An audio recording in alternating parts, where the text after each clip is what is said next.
This is the 40 Thrive Podcast, episode 19. You're listening to the 40 Thrive Podcast, the show created for women 40 and beyond, ready to shake things up. Get exclusive access to expert advice, support, and strategies that will inspire, motivate, and give you the tools to not just survive, but thrive. And now, your host, Jackie McDougall. Welcome to the 40 Thrive Podcast. Today's episode is a good one. I'm talking with the brilliant Amy Porterfield.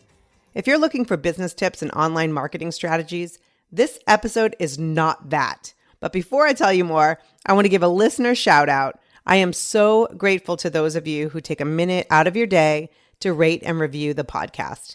This one comes from Mrs. Mullery, who shared her review on Apple Podcasts. Being over 40 finally feels good when you get to hear Jackie and friends tell it like it is. Why, thank you, Mrs. Mullery. I totally appreciate that. If you leave a review on your favorite podcast app, I just may feature you on an upcoming episode. All right, back to the show. Millions of people have built and grown their businesses with the help of Amy Porterfield's courses and podcast, Online Marketing Made Easy. I'm one of them.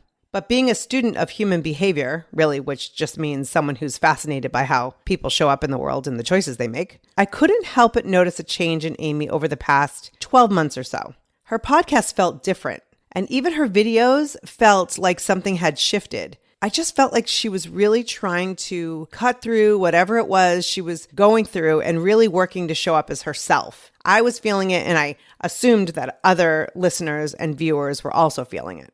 I wondered, was it because she's now over 40 and she, as we like to say, gives fewer Fs? Or she was just getting more comfortable with herself? Did she have a coach or maybe a confidant pushing her in this new direction? I just had to find out. So like any reasonable podcaster would, I reached out on Instagram and asked her to be on the show. Here's a little side note for anyone who's listening. That's one of my biggest lessons to both my students and my kids, my own kids at home. If you don't ask, the answer is no. So I asked her to join me on the 40 Thrive Podcast. Now, I really enjoyed talking with Amy. Not only does she agree with the idea that she's shifted in this way, but she shares the thing that made her realize that it was time to change things up.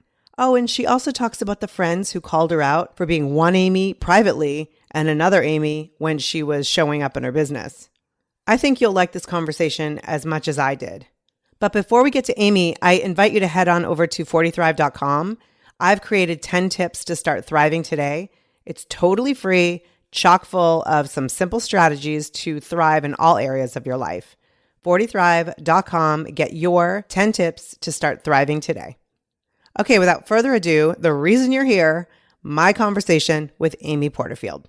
Amy, welcome to the 40 Thrive Podcast. Well, thanks so much for having me. I'm delighted to be here. I'm excited because I listen to Online Marketing Made Easy all the time, every week when it drops on Thursday. And one of the things you talk about that I respect is saying no to things that don't necessarily work with where you're going. And so the fact that you said yes to the 40 Thrive Podcast, I'm honored. Yes, for sure. Definitely. I feel like this is a good fit. I'm excited to talk to your community. Awesome. Thank you. And I'm sure many of them already know exactly who you are. I'm not the only one who's a fan of your podcast and of your courses. I often use you as a case study for my own podcast launch students. Oh, wow. Yeah. Even just little things. And like the fact that you used to have a voiceover and music at the top, and now you just say, hey, welcome back. And I feel like people make life so much more complicated than it has to be. Yes. And so I use you as an example of like, hey, she's got tens of thousands of followers or more, every episode. And this is how she opens it. Like, you don't have to make life so darn complicated. I'm so glad you teach that because a lot of my students feel the same way. They make it feel complicated or they compare themselves to somebody else who's doing something really bigger than them, like way more advanced than them. And I say, you can't compare yourself to them. They're way ahead of you anyway. But just regardless, we have to stop the comparison game. It just is a soul sucker. Oh, seriously. I just put that on Instagram the other day where I was like, you're not failing. You're just at the beginning. Yes, exactly. There's a very big difference. Absolutely. So, for anyone who's followed you for more than 5 minutes, they know you are all about value and actionable strategies. You're not one of those podcasts that you come in and you have to hear what you had for breakfast for 5 minutes before you get started. And I appreciate that. And I think women over 40 who are trying to learn don't necessarily respond to that. So I really appreciate how you stay in that place of action. Yeah, I appreciate you saying so. It's important to me because I listen to a podcast and sometimes I'm like, get on with it. Let's get to this. So and maybe it's a little bit of my impatience, but I like just getting down to business. And of course I share stuff and I take people behind the scenes in my personal life, but I typically make sure that everything I do is full of value and truly is about helping my students in my community get action. I just don't like the fluff. Yeah. And I love that about you. So this is why I reached out to you on Instagram. So over the past year or so, I've noticed a shift kind of in the way you show up in your business, and you're a lot more vulnerable, and you're a lot, I don't want to say more authentic. You never came across as inauthentic to me, but you give more of Amy to what you do. And I'm like, yes, I love this. And I could tell, I mean, you're very honest about how scary it is to get into that shift. And I want to talk about that. But before we do, I want to go back. So if we were to drop in at 10-year-old Amy's house and you're sitting around the table and you're doing your thing, like, what were you like as a kid? What was I like? I was pretty outgoing, definitely an outgoing kid. I came from a blue collar home. So my dad was a firefighter. My mom was a hairstylist and very, very busy. And they worked a lot. And so at 10 years old, I remember my mom had taken a job. So she was not home when I got home from school. So I'd come home and be alone. And I think that's probably where I fell in love with this idea of being alone. I enjoy being alone. I get my energy from being by myself, and my energy is depleted by being around a lot of people. And I think it started from those days of kind of being just doing my own thing. My sister was older. She had her own life, but I also didn't have tons and tons of friends, to be quite honest. I had a few select friends and cherish those friendships, but that is exactly how my life is now. So it's funny how not much has changed when you look at yourself as a child. That I was involved in a lot of stuff, and throughout high school, I was a cheerleader and all of that. And I would have said I was an extrovert when I was a child and growing up through high school. Now, I don't know what shifted, but I am definitely an introvert. So that was the only thing that from childhood to now kind of changed. Interesting. So do you ever feel like you like being out there and at parties and things like that, or you just would always choose Real Housewives and your dog over a party? So here's the thing. If I got the choice, do you want to stay home, watch a movie with your husband and your dog, and or do you want to go out and there's a really fun party with great people there? My gut reaction would always be, I want to stay home. However, I do push myself to get out there because when I am out there, I really enjoy myself. It's something in my mind that says, I don't want to do that. I don't want to I don't like small chat and small talk and all of that. So I don't love that. But then when I get out there, I have a really good time. So I don't let myself be a hermit, but I could naturally be one. Yeah. It's funny because I'm the 11th of 13 kids. Oh my gosh. Yeah. So I sort of have a big personality and I love to be around people. But I notice I take the energy of other people around me. And so if I'm out and about, it's exhausting. Yes. And so I just turned 48 and I feel like I totally appreciate just being home with my husband, my kids, and just not having to be on, I guess. Because especially as an entrepreneur and with your success, I'm sure you have to be on whenever you're out there in the world. It's so funny you bring this up. I have a life coach that I talk to every single week, and she's actually my weight loss coach that is a life coach. So we talk about everything. And I was telling her that this is such a weird tangent, but there's a point here, that I tend to overeat after I am around a lot of people for a work function, a live event. So I just recently went to a live event where I spoke on stage. I was on a panel. I did tons of meet and greets, and it's wonderful. And I'm so lucky that I have this huge audience, and it's so depleting to me energetically. And so when I get home, I'm exhausted. And that's when I tend to choose very poorly in terms of where's the pizza? Let's sit on the couch and have snacks kind of thing. And so she said, why do you think you do that? And I said, I just feel like everyone, when I'm in those situations, they want something from me. I've got to be on the whole time. There's no relaxing. Like I've got to smile and be on and put myself out there and serve everybody. And she picked up on what I said. She said, what do you mean they want something from you? I'm like, ooh, I don't even know where that came from. And she said, we need to really shift how you look at that, because you get to do that. You are so fortunate that you get to do that. And you've chosen this career. You've chosen to do all that. The second you feel like something's being done to you is when you go down a dark road kind of thing. And so I really have to manage my mindset, because yes, I always thought that meant I had to be on. I had to be something I wasn't. And now that I'm in my 40s, I'm like, I never want to feel that way. So it was a huge eye opener. Like, I need to shift how I'm looking at that. Because yes, I was looking at it like I have to be on, I have to serve, I have to be there for them. And instead of like, wait a second, this is a huge opportunity for me. Lucky me. Yeah, and I think that's an amazing mind shift. But on the flip side, I have to say that I completely relate to what you're saying, because if you're going to have a more public persona, you do feel like, I shouldn't speak for you. Like, do you feel like you owe it to people who maybe have spent money with you or came out because you would be there, like that you have to make sure that they get the very best Amy? Yes, I do. I do. I feel there. I hate to admit it, but I do feel that way. And so luckily, here's the great thing. Luckily, I love what I do, so it doesn't turn into something negative, but I do feel like I need to show up for them. So if we're being really honest, yeah, I'm glad you brought it up.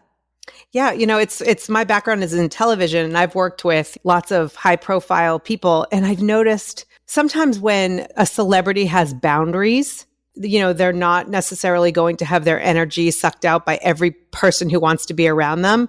You'll see something written up like, oh, what a bitch, Right. And it's right. like we as women, especially women over 40, need to be comfortable in our boundaries. And so I can understand if you're going to something and people paid and you're on stage or you have to take pictures. Like I was at your event last summer. Girl, I have no idea how you do it.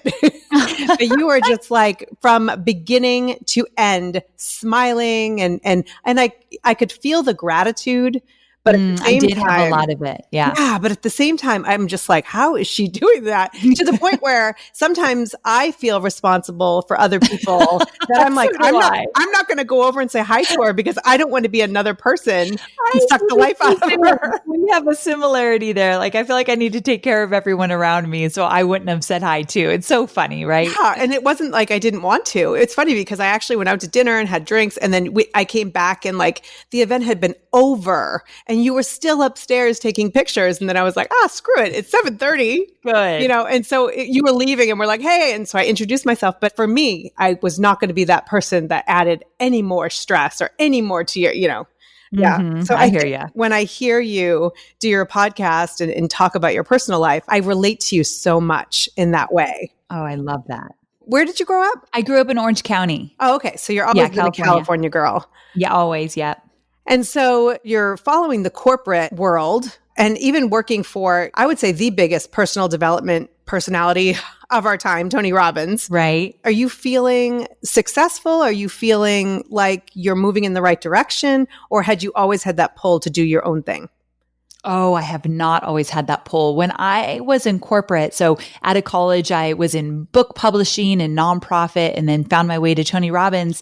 And I excelled in corporate. I was a rule follower. I liked the structure. I wanted to move up the ladder. I found myself like, okay, what would a VP look like and all of that? But never did I ever think I'd run my own business, ever. I don't know why that never entered my mind, but it just didn't. And then after working for Tony Robbins for 6 years, all he teaches is like, do your own thing, follow your dreams. And he got a lot into this business mastery. And I started to listen to him and he talked to the entrepreneurs. And I thought, I want a piece of that. And then when I was at Tony at the last year, he started to sell his digital courses, and he brought in some internet marketing guys, all men, internet marketers, to teach him how to sell courses online the way they were selling them. And I sat at a table. I was literally at a separate table taking notes. That's how humbling this is. And watched these guys talk about their businesses and what it looked like. And something stirred in me. And I thought, I got to know what they're doing. I got to do something like that. So I asked to move to the marketing department from the content department. They let me, and I got to be a part of those product launches, and I just got the bug, and I thought, I got to figure this out. But it wasn't until my last year at Tony did I think I would ever do my own thing. Wow. But, was there any conflict there? Because, I mean, you're a self-proclaimed yes girl who's eager to please, and yet you want to go and do your own thing. Like, was there a little bit of a personal conflict for you? Definitely there was this thought of, what would people think of me? What would Tony think of me? Or what would my colleagues think of me? Like, who's Amy to be going off and doing her own thing? I didn't even know if I had a skill set that would translate into being an entrepreneur. I think we all do, but at the time I didn't know that. And so I was worried what everybody else would think. And quite honestly, I had a great relationship with Tony, but it's not like we were best friends, and he probably didn't think anything of it. Like, he just went on with his way. Everyone's living their own life. So we think they're thinking about us. They're not. Right. What's that saying that, like, you'd be surprised at how little people are actually thinking of you at all? Yes, exactly. Oh, if I just learned that earlier. We need that life experience, so we just try to teach the young folk behind us. Yes. So you venture out and you start your own business and you get into social media. Yes. What did that look like? So what it looked like was, I thought I was going to go out and create a business where I created digital courses to teach people how to do marketing. However, I went out on my own and realized I don't even know how to create a digital course. I've seen it done, but I've never done it myself. And I need money. I didn't have a bunch of money saved to go out on my own. So I decided, because I did social media a little bit behind the scenes at Robbins, I decided I'll do that. And I took a lot of trainings. I got in there. I got part of a mastermind. I learned my stuff, and I started to take clients. And what happened was, this business idea I had in my head turned into something totally different. So instead of having one big boss, Tony Robbins, who I was looking forward to doing my own thing and being my own boss, I took all these clients and I had zero boundaries. I was a yes girl. So I said yes to everything. And all of a sudden I had 8 clients calling me at all hours of the day and night with these crazy expectations of running their social media. This was in the Wild West days of social media. So they were asking for things that were not going to happen. And I said yes to it all. And I was miserable 2 years into my first business on my own. And I didn't have a digital course, and I hated everything I had created. I had created a business I had hated. Oh, and so this is where a lot of people would just live in misery. Yes. And feel like, I got what I asked for. Be careful what you wish for. Yep. What was it that gave you the courage to say, this isn't it, I'm trying something else? So I think I was just miserable enough. Unfortunately, I had to get to a place that I thought, this is not what I thought being an entrepreneur would look like. And I do not like this. So there was that stirring in me again of, I've got to make a change. But also I started to pay attention. I am definitely a constant learner. And I started to take courses about how to run an online business and what my options were in terms of a business model. I knew I wanted to create digital courses. So I finally got the courage just to do it. And I did it. I put together my first course. It was all about social media. I got it out into the world. And when all was said and done, after I launched it, I made a whopping $267. And there were many, many tears. The worst part about it is, when I left Tony Robbins, I consulted for some really big internet marketers, and they were making millions. So I just assumed I get a digital course together, I followed the same model they followed, I'd make millions. So when I didn't, I thought, oh my God, I'm going to have to go back to my job. This is not going to work. Luckily, and this is what I tell all my students, you got to have a good support system, at least one person in your life that picks you up and says, you are never turning around, you're moving forward. And that was my husband. So I got very lucky. But he just kept saying, you're not going back to any kind of job. You're going to figure this out. And eventually I did. Eventually I launched another course. It was a success, and I let go of all of my clients. So I ended up 0 clients, only digital courses. These days, 90 to 95% of my revenue comes from the sale of my own digital courses. If you told me that 10 years ago, I'd say you're crazy because this ain't working. Like nothing's working for me. So the first 2 years, very, very tough. Yeah. So what do you think was the biggest difference between that $267 digital course and the next one? So a few things. Great question. Number one, I think you got to just do it. I needed to figure out what it would feel like to launch a course and just kind of get those jitters out. So I had that behind me. It didn't work, but I knew the mechanics and what it would take to get it all together. Another thing is that I was starting to go to live events and conferences. And at the time, it's not even around anymore. There was this event called Blog World. And I went to Blog World and I had a client. This is before I successfully launched a course. I had a client who brought me there on his dime to wrangle other internet stars, wrangle them to do interviews with him. And his name was Mike Stelzner. And at the time he was creating Social Media Examiner, the website that we all know, right?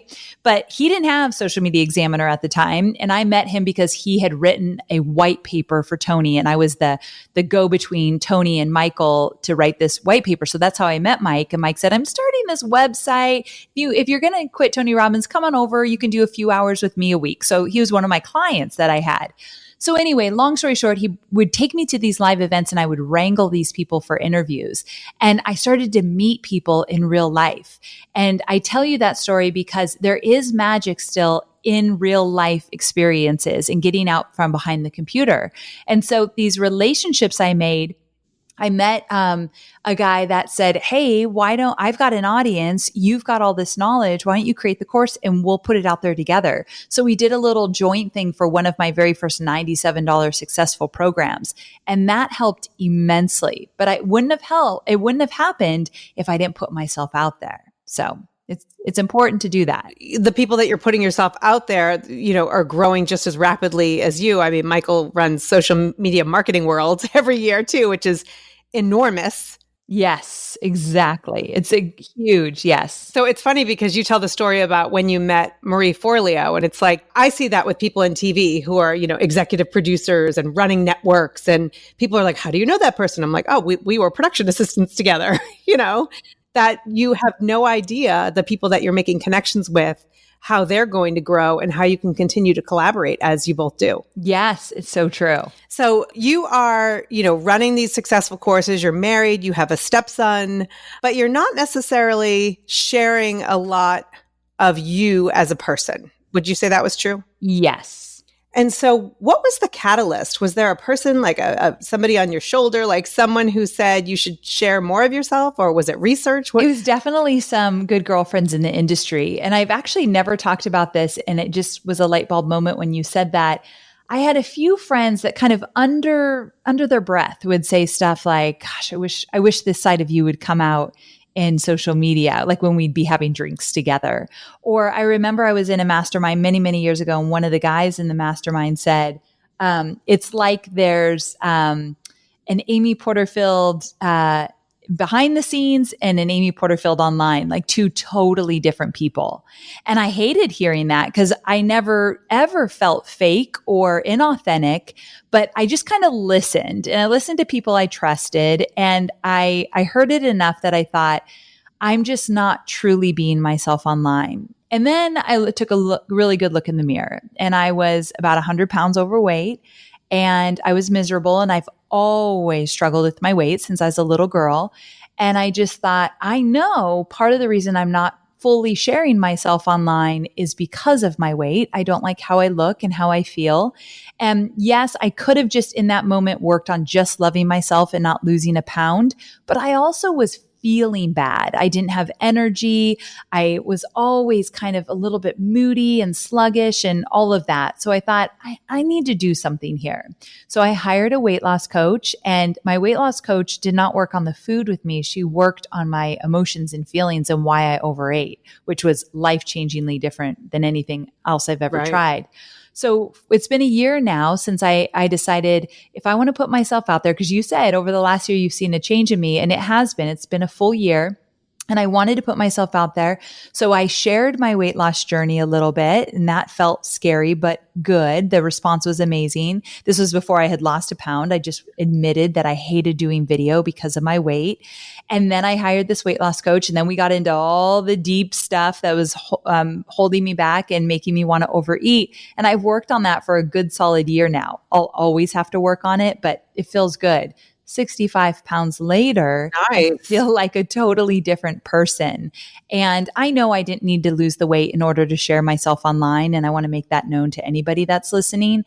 But this was my journey. And I just decided I'm going to do it. I'm going to start sharing more. And it feels really good. Sometimes it feels awkward, but at the end of the day, it feels really good. Yeah. And I have to give you major props because that episode where you talked about how you felt on video, I relate to the whole weight thing. And I look at past pictures of me. I'm like, why didn't you appreciate your body then? Right. But I was at a challenge at the gym and they said, okay, well, you get extra points because you could win money at the end of it. You get extra points if you post your before pictures. And I said, I'll post my before pictures with my after picture. You're right. I'm not posting it by itself in the beginning. No way. Exactly. I'm like, that's ridiculous. And it was $2,000 we're talking about. So like you would think I'd say, oh, sure, I'll just post it. But there was no way I was going to post that. Now that I look at the before and after, I'm like, oh, I would totally post it. But you didn't necessarily wait until you dropped a pound. You came out and just put it out there of how you felt. And I think you really gave a lot of women permission to go, oh my gosh, I've been hiding, even if it's from video or from life, because I don't feel worthy. And so I think as a public person that you do give people permission when you are able to put yourself out there. So true. I mean, when I realized, wait a second, this isn't all about me. I know that if I do this, there's people watching that will feel, wait, if Amy can do this, I can do this too. And that's precisely what's happened. It's so crazy. When I go to a live event and I speak on stage, afterwards, I'll take pictures with people. And what I'm so proud of the content I create, like I'm business minded through and through. So I think when people come up to me, they'll say, oh my gosh, Amy, I love your podcast. My favorite episode is, and I'll think, oh, was it the list building one? Or maybe the webinar one? How about the courses one? And it's almost always the one you did about your weight. And I thought, Amy, listen up. If that's what's resonating with people, then keep doing this, keep sharing, because we're all human. And at the end of the day, business is important, but the other stuff is more important. And that's what I think I finally realized. Yeah. I don't believe anyone can really lose weight in the long run when they beat themselves up and feel bad about themselves. Agree. It's when you start to unpack some of those feelings that maybe you didn't even know you had and start to lighten up emotionally, then the weight comes off along with that. Exactly. But did you feel you couldn't necessarily continue talking about the weight loss journey until you hit a certain marker? Or were you comfortable just talking about it the whole time? I did talk about it a little bit the whole time, and I still would love to lose more because I like I said, I feel like I have 100 pounds to lose, and I'm only 65 pounds there. Everyone has an opinion about that when I say it, but it is my own thing. And so I talked about it through and through. I probably didn't get comfortable talking about it till maybe I hit like the 50-pound mark. Mm-hmm. Like when I saw significance, then I felt more like for me to say, I was talking to my weight loss coach a year ago. If you told me I was going to say that on a podcast, I'd say you have lost your mind because that is too vulnerable. That would be too embarrassing to say I have a weight loss coach. Now I could care less. But before I had kind of proof that it was working, I probably didn't share it so freely. Yeah, I can understand that. I mean, it's like if you're planning to run a marathon and you're like, I ran a mile. Exactly. So I needed to get some success under my belt for it to feel more comfortable. But yeah, I did continue to share after that episode. I just thought I've put it out there, so I better keep sharing. Right. So how does that feel when that's the thing that people really respond to when you have worked so hard to build this empire, really? Yes. It's weird. Yeah, it's a mindset shift for me as an entrepreneur. I think it's the world we live in now and what online has moved into with social and video and all these different ways to connect with people. They want to know behind the scenes almost more than they care about the business stuff sometimes. But I know, and this is something I've learned along the way, if somebody in my audience feels very connected to me because of my weight loss story, she's likely to trust me even more so when I tell her my business story. And so because I'm so business minded, I realize that one can't kind of live without the other. And so if you want to come into my world and meet my husband, Hobie, and my son, Kate, and my dog, Scout, and you want to know what it looks like in my office, and you want to know what skincare I use, and you're curious about my list building course, well, then I'm here for all of it. And I couldn't say that a couple years ago. Yeah. Just hearing you talk about it, you're like so much more free flow. Right. And listen, I am team Amy, like all the way. So please take this how I mean it. But it felt like really uncomfortable. And you would admit it. Yes. Like, I'm saying these things and I feel like I better write them down so I can read them and not feel them. It's totally true. I'm so glad you brought that up. When I did that episode about my weight, it was 9 minutes and it was a script. Like I couldn't even say it without reading it. I meant every word, but I had to write it down first. And so, yeah, you're totally true. And here's one thing that I stopped doing, at least I've tried to stop doing. Now, when I share stuff, I try not to go on and on and on about how vulnerable I feel and how scary it is and how embarrassed I am.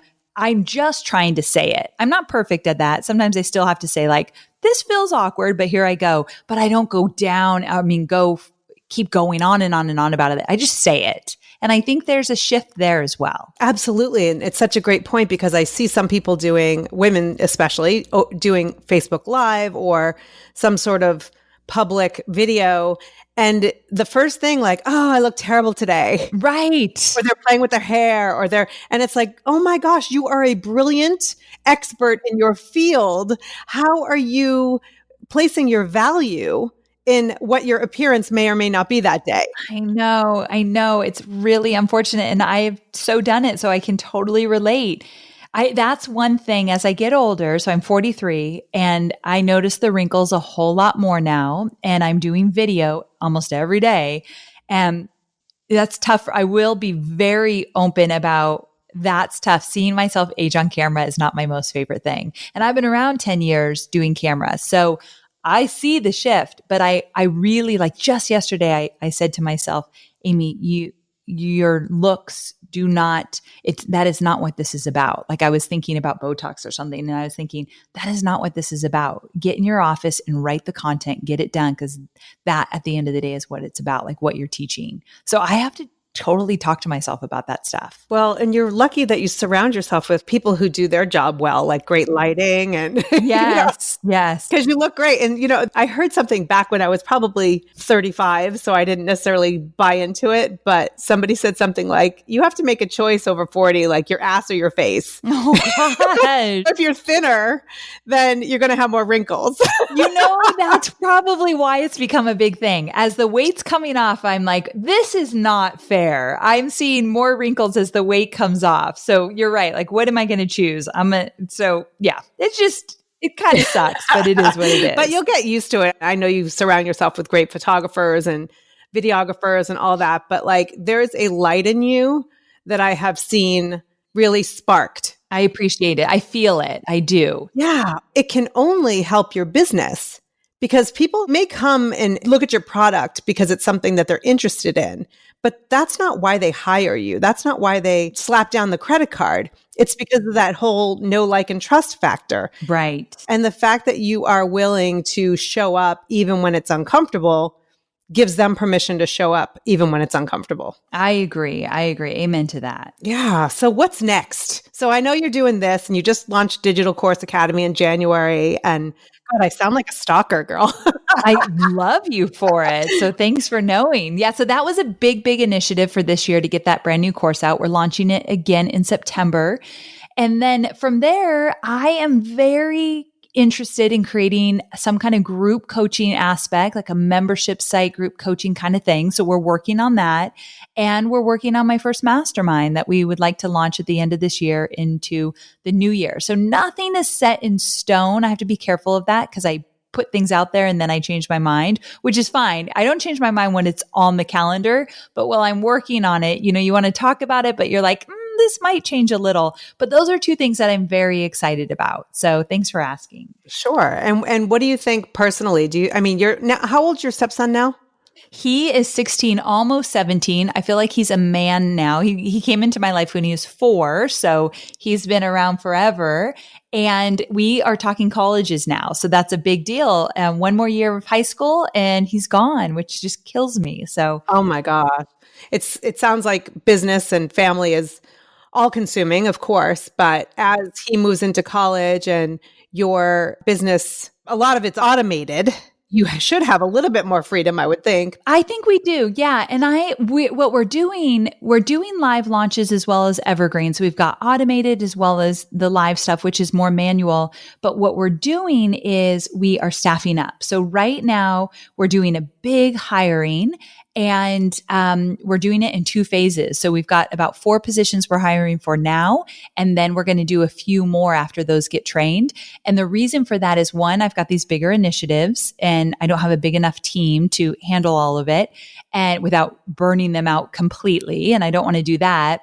And number 2, I would like to step back a little bit and just be the visionary and start thinking bigger and bigger strategies. I'm still very much in it. And so that's why the new hiring. So we are kind of looking at what next year would look like. So I'm excited. That's great. Because I was wondering, how long can that last where you're just like killing it every single day? And, there have to be some personal goals for Amy Porterfield as well. For sure. And this is the year I would like to hit my goal weight. So I'd like to be done with the weight loss and just focus on the maintenance. That's a very big personal goal for me. And at the same time, Hobie and I, my husband, are thinking about buying a vacation home and saving money for that. And where do we want to live? And what would that look like now that our boy's going to be graduating soon? And so we've got some personal goals on the horizon that I'm most excited about. So life is good. I have to say, I actually made some big shifts this year in order to have a different kind of year, and it feels different. So hearing from you saying, I see a shift in you, I see a light, I appreciate it because I feel it. So thanks for that validation. Awesome. Well, I'm excited to see what you do next, because in the 40 Thrive community, I think you're probably hitting it a little younger than many, but many of them are watching the kids leave the house. My kids are still 12, 13, and 14. So I've got some time. Right. Being a stepmom is why he's that way. But you're right. Most are not as old as Cade yet. So right. But you can start really kind of thinking about you and your husband and the things that you want to do with your life outside of just parenting. It's exciting. Yeah, definitely. So one of the things I ask all my guests before I let you go is, what does it mean to 40 Thrive for you? It means to not care what everyone else thinks and to really get clear on what you want, what lights you up, and go for it, no matter what anybody else thinks. And it means that you're not just courageous, but you're confident. You've got a track record. You know what you're capable of. Now let's take it up a notch. I love that. Amy Porterfield, I am so grateful that you said yes. Oh, I'm so glad I did too. Thanks for having me. All right. That was awesome. Good stuff. That was a fun conversation. Thank you so much for listening to the 40 Thrive podcast. Don't forget to share this with a friend over 40 who you think could benefit from this conversation. You know the one. She really needs to hear this right now. I also invite you to join us in our private 40 Thrive Facebook group to connect with other women who share that same passion for thriving over 40. And tune in next week. I talk with Moana Dixon. She's the founder of Hunted Fox, but you may know her as a runner-up on The Bachelor way back in 2006 with Dr. Travis Stork. We talk about business and life over 40, but she's also sharing things she's never revealed publicly before about her experience on The Bachelor. So if you're into The Bachelor, you are definitely going to want to tune into this one. Until next time, take care and keep thriving.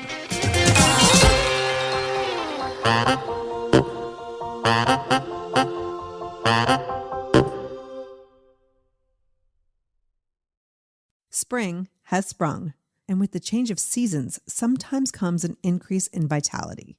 If you're feeling in the mood for a little more personal time, may I suggest Coconut. Coconut is all about providing clean and natural ingredients when you're enjoying your most intimate moments, with or without a partner. Naturally safe products developed by people who are obsessed with quality.